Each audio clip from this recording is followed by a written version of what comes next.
Hey, hey, hey. Here we are, guys, back with Restart. Gordon Corman, our homie. Can't wait to meet him. It's going to be the end of this month. I'm excited. All right, chapter 16 starts on page 128. Shoshana Weber is the one that's going to be telling us her perspective, speaking from her point of view. Loving it. All right, so we just had Brendan and his Leaf Man adventure. Hilarious. But now we're going to move on, and let's see what Shoshana's got going on. Page 128. Joel is more miserable than ever at Melton Conservatory. I was hoping he'd start to settle in a little better, but it just isn't happening. He calls home every night and talks to Mom and Dad, and me too, for hours on end. Most of the time he doesn't even complain. He just grills us about everything that's going on in Hiawassee without him, and I can tell he's so homesick that it's tearing him in two. The other night, he Skyped in just to watch me give Mitzi, our Cocker Spaniel, a bath. Mitzi had gotten loose that afternoon, and when she came home, she was covered in crushed leaves with some kind of syrup or honey. Wonder what that was. It took 3 soapings and half an hour with a comb to get her clean. Joel stayed online for the whole thing and helped me talk her through it. He even refused to go down to the dining hall for dinner. This was the kid who formerly wouldn't be in the same room with Mitzi because she made him sneeze. I don't dare mention my project with Chase or Mr. Solway to Joy. Nope. I'm going to try that whole sentence one more time. I don't dare mention my project with Mr. Solway to Joel. What if he asks who I'm working with? I'm not going to lie, but how can I tell him? And he'll see right through me if I try to fudge my answer, as in, just some kid. Twins can read each other, even from miles away. The hard part is, Video Club is one of the things Joel asks about the most. I give him the updates on the progress we're making with the video yearbook and provide play-by-play on Brendan's pathetic attempts to get Kimberly Tooley to notice him. These days, that's the only thing that gets a laugh out of Joel. I work very hard not to say anything that might lead him to ask a question I can't give him the answer to. He comes close a few times. J.W. Piano Man.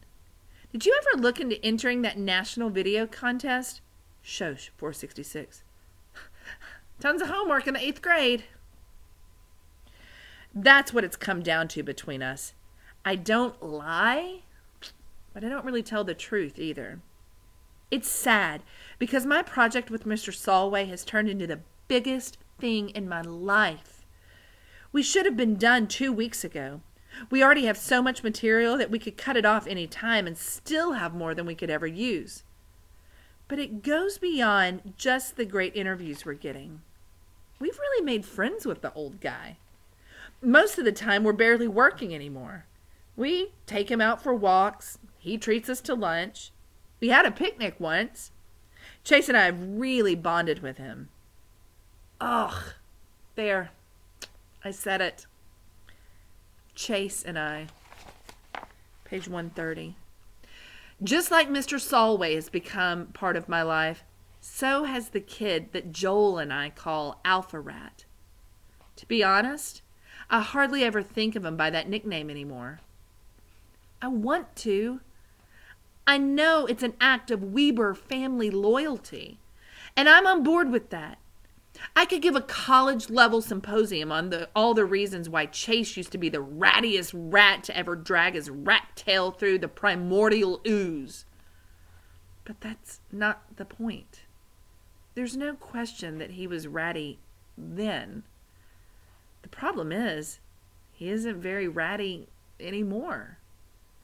He's like version 2.0 of himself, with all the bad stuff written out of the programming. He isn't even that bad when he's with Beta and Gamma Rats. They're doing community service at Portland Street, so we run into them here and there. The 3 of them still act like friends, but there's definitely some kind of tension in the group. I can't tell if it's Aaron and Bear who are wary of Chase, or if it's Chase who's wary of those two. Maybe it's simpler than that. If the biggest jerks form a club, everything starts to fall apart when one of them isn't quite so jerky anymore. There's only one explanation, and it's about as un-Chase as you can get. He's nice. I thought he was showing his inner bully when he pulled the football team off of Brendan that time, but I was wrong. I sure haven't seen any other signs of that from him. The biggest indicator of how much Chase has changed is the way that he is with Mr. Solway. The Solways never had kids, so Chase has become almost the grandson the old guy never had. At first, I think Chase was just impressed by the Medal of Honor recipient, but it's gone way beyond that now. As much as Mr. Solway likes me too, the real bond is between him and Chase. I'll always be your friend, and occasionally when Mr. Solway forgets, I'm called your girlfriend. The first time he called me that, Chase turned the color of a mature eggplant. Those are purple. All right, so Mr. Solway, here's what just happened. It sounded kind of weird when I read it, but Mr. Solway refers to Shoshana as Chase's friend. Oh, there's your friend. But sometimes he slips up and says, there's your girlfriend. Could it be? Well, it totally embarrassed Chase. I'll bet I was even a darker purple than that. She's not my girlfriend, Mr. Solway, Chase mumbled in embarrassment. She's just, And he clammed up again. Clammed up. Think of a clamshell. If you clam up, your shell closes, and you don't let anyone in or any talking out. All right. So we're at 131. She's not my girlfriend, Mr. Solway, Chase mumbled in embarrassment. She's just... And he clammed up again, because he was about to say, a friend, but he was afraid I'd get mad at him for that. Back then, I probably would have. I'm not so sure about today. We're in video club together, I supplied. The old guy rolls his eyes. Ha! You keep telling yourself that. Just because Mr. Solway is no longer the hermit of Portland Street doesn't mean he's all sweetness and light. He's still a pretty crusty guy who speaks his mind and doesn't worry about who might disagree with him. He barks arguments at TV news commentators he believes are idiots. He watches sitcoms with a straight face just to prove they're not funny. He's convinced that the Hubble Space Telescope is fake, and the pictures that it sends back are created in a Hollywood film studio. He's stringing a necklace out of all the gout pills he refuses to take. Oh, he's making a necklace out of the pills that he refuses to take. It's his plan to present it as a going-away present to Nurse Duncan when he drives her so crazy that she finally quits. Come on, Mr. Solway, Chase chides. You like Nurse Duncan. She's good to you. She's incompetent, is the growled reply. I don't have gout. I just have a sore foot every once in a while. Let's see how much tap dancing she's doing at my age. Page 132. He's entertaining, but he can be exhausting too. Sometimes Mr. Solway even exhausts himself, and he falls asleep in our faces. When that happens, Chase puts a blanket over him, and we tiptoe out. On this particular day, we decide to grab a snack and screen our video footage. I suggest frozen yogurt at Heaven on Ice. And the words are out of my mouth before I remember what happened the last time we were in that place together. He looks worried. So I add, I promise not to dump anything on your head or over your head. Heaven on Ice is just a few blocks away. We load up Sundays, pick a corner booth, and start to preview the day's efforts on the flip cam.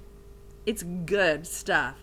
Mr. Solway is ranting about how the designated hitter has ruined baseball, so we're both holding back laughter as we watch. We already have enough footage for 5 videos. I can't shake the feeling that we keep going back for more just because we don't want it to end. Chase is having the same thoughts. I'm going to keep visiting Mr. Solway even after we finish. I'll come with you. My response was instant, even though I had no idea that I was going to say that. Shosh? I look up, and there's my mother in line at the register, carrying a small frozen yogurt cake. Suddenly, an expression of utter horror spreads across her face. Mom, what's wrong? And then I realize that she's just recognized the person I'm with, our heads together as we watch the tiny flip cam screen. I never told anybody in my family who my partner is for the video contest, so I know how this must seem to Mom. That I'm all cozied up, practically cheek to cheek with the horrible bully who's made Joel's life unbearable and forced him out of town. It's not what it looks like, I blurt. Her expression is carved from stone. The car is outside. I will drive you home. But Mom, I said get in the car. Chase stands up. Mrs. Weber? She's been quiet up until now, but being addressed directly by Chase is too much for her. How dare you speak to me? She seethes, her entire body shaking. Everyone in my family is off limits to you. If I had my way, you and your filthy friends would be in juvenile hall. I speak up again. But this is my fault, not his. If you have to blame somebody, blame me. I am blaming you. She hustles me out of the door, tossing over her shoulder at Chase. Stay away from my daughter. Can't we talk about this? I plead. Oh, we'll talk about this, she agrees. Trust me. By the time we're through, your ears will be blistered. We're halfway home before either one of us realizes that she never paid for the frozen yogurt cake. Whew. Y'all, can you imagine how confused and hurt and angry Shoshana's mom must be to see Shoshana there with Chase, whatever they were doing? She must be heartbroken. Page 134. Mom calls Dad, who actually leaves work early to come home and talk to me. It's as if that they have discovered that I have a secret criminal life, like I'm counterfeiting $100 bills on a printing press behind the old ski suits in the basement. Ugh. He tries to sound reasonable. We want you to be free to discover who you are. We'll never put limits on you like that. Until now, I finish sarcastically. We never thought we had to, my mother explodes. Look, Shosh, you know us. We don't tell you who to be friends with. But him? He's the worst kind of bully. The kind who ruins lives. Your brothers, for one. We're not friends, I defend myself. At least we didn't start out that way. Chase is in the video club now.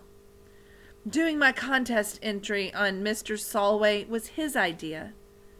I didn't want to say yes, but the old guy is so perfect. And it never struck you as suspicious that this boy who made a career out of tormenting Joel should suddenly turn his attention to you? Dad challenges. Of course I did. Of course it did. I hate Chase Ambrose.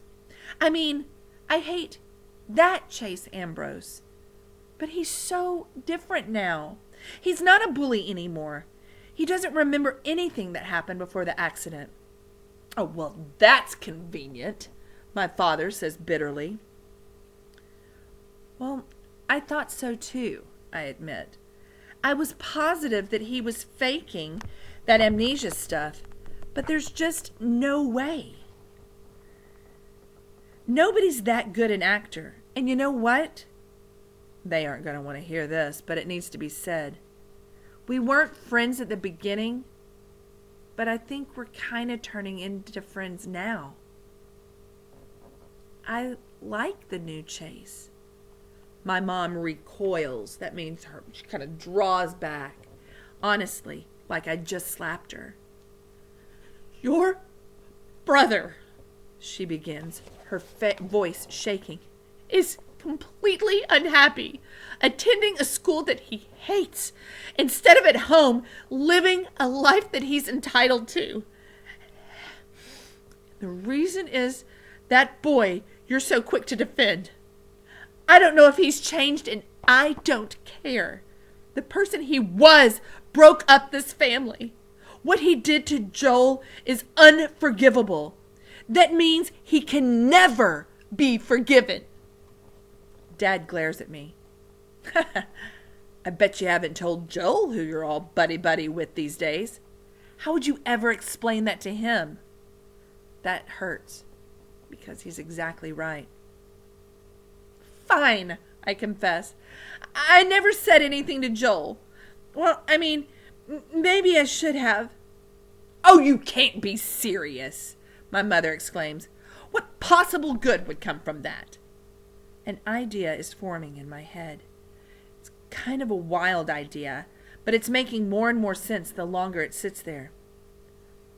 You said it yourself. Joel's lost at boarding school. I think he's more unhappy than he ever was. I'm sorry, I think he's more unhappy than he ever was when he was here being bullied. Oh, and whose fault is that? Mom demands. Your new friend. That's who. Can we just talk about Joel for 1 second and leave everybody else out of it? He's so depressed at Melton. And maybe he doesn't have to. He doesn't have to be. What are you saying? My father asks. Page 136. Okay, here it goes. Chase bullied Joel to the point where he had to get out of town, I explain. But that Chase doesn't exist anymore. What if we're keeping Joel at boarding school for nothing? They stare at me. You mean bring him home? Mom breathes. The reason for him to be somewhere else doesn't exist anymore, I insist. Chase has changed. Aaron and Bear are still jerks, but Chase was always the ringleader. I'm not saying it's going to be perfect, but Joel should be here. Joel wants to be here. And I'm pretty sure he can be here. I brace myself, expecting them to go off on me. I'm crazy. I'm dreaming. I'm gambling with my brother's life. Instead, dead silence. At last, my father finds his voice. What if you're wrong? I have no answer. I only know that I want my brother back. I've wanted it since the day he left for Melton. Shosh, 466. Joel, we've got to talk. Ah! Oh my gosh! Okay, so much has just happened. First of all, Shoshana's mom busted her out hanging out with Chase. Granted, there wasn't anything going on. They're not boyfriend, girlfriend, but they're friends. And that is honestly the worst thing that her mom can imagine. That the one guy that was mostly responsible for the torture of her son is now hanging out with her daughter. But Shosh stood up for Chase. That took a lot, and that speaks volumes to how much Chase has changed. Goodness gracious.